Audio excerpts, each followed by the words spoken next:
देखते हैं ये क्वेश्चन जेडब्ल्यू का है, 2024 का है, 9th अप्रैल शिफ्ट 2 का क्वेश्चन है। फोकाई एक इलिप्स दिया हुआ है और एक इलिप्स का इक्वेशन है और हाइपरबोला है। दोनों का फोकाई कोइंसाइड हो रहा है, ये क्वेश्चन में दिया हुआ है।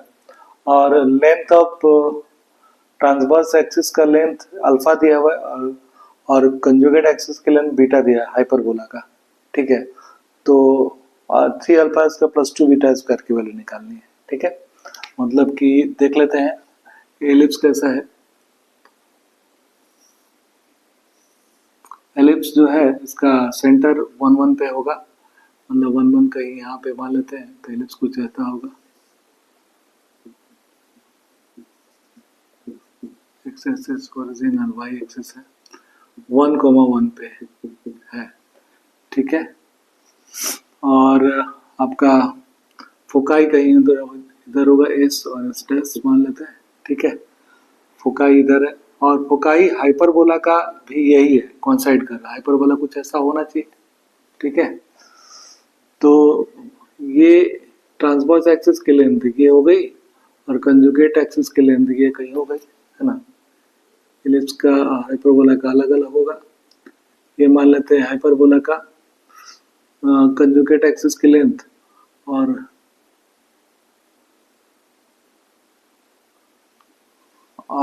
कंजुगेट एक्सिस की लेंथ दी है, मतलब ए डैश मान लेते हैं और बी डैश ले लेते हैं, बी डैश। तो ए डैश दिया हुआ है हाइपरबोला की लेंथ ये अल्फा और बी डैश दिया हुआ है बीटा। ए डैश ठीक है ना, ये दिया हुआ है।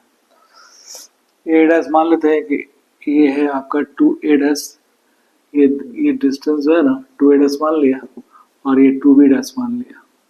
ठीक है, ऐसा तो यानी कि हमें इसकी वैल्यू निकालनी है। हमारे a डैश b डैश की वैल्यू निकल जाए तो अल्फा बीटा निकल जाएगी। ठीक है ना, तो आप देखो इलिप्स में भी ये जो लेंथ होगा एस एस डैश के बीच में ये 2ae के इक्वल होगा।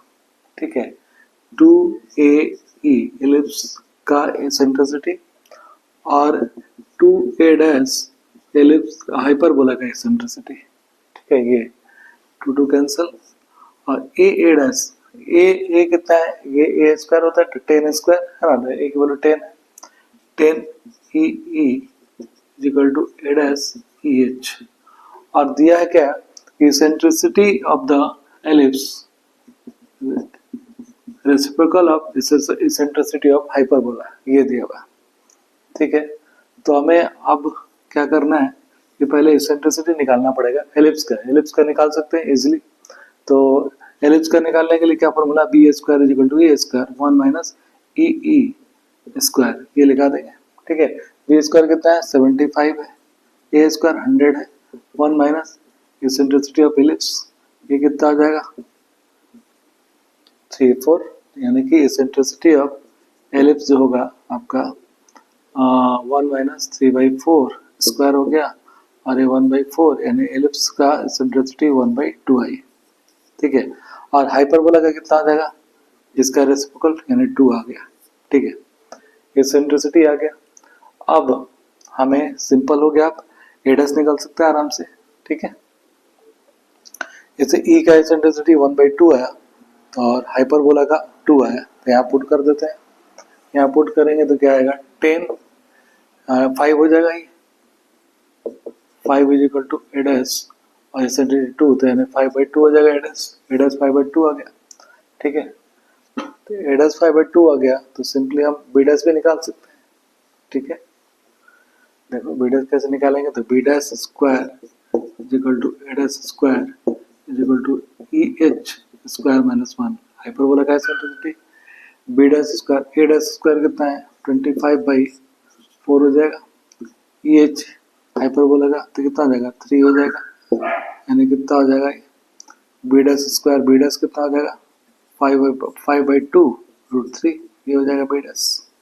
ठीक है, ये आ गया, ए डैश बी डैश आ गया, तो अल्फा बीटा भी आ जाएगा। अल्फा कितना हो जाएगा, अल्फा हो जाएगा 2a डैश, तो अल्फा की वैल्यू कितनी हो जाएगी, ए डैश कितना था 5/2 यानी 5 आ गया। ठीक है, और बी डैश कितना है, बी डैश 5√3 आ जाएगा। अल्फा और बीटा की वैल्यू आ गई, यहाँ पुट कर देते हैं 3, तो कितना हो जाएगा आपका 25 75 हो जाएगा, प्लस 2 बीटा कितना हो जाएगा 75 इंटू 2 यानी कि 150, 150 प्लस 75 कितना हो जाएगा 225 is the required answer, B A is the required answer. Okay, thank you.